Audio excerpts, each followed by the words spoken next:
हे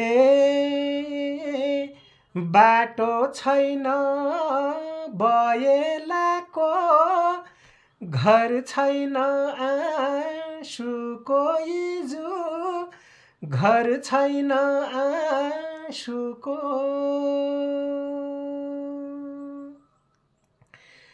परानी उडेर गया, भाउ छैन मासुको इजु, भाउ छैन मासुको।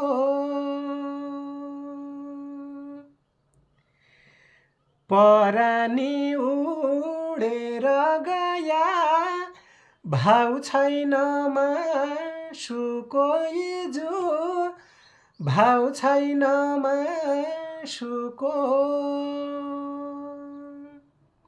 यो रचना माधव दाइको थियो। धेरै धेरै सम्झेँ मैले। अनि यसमा स्वर थियो महेश कुमार दाइको।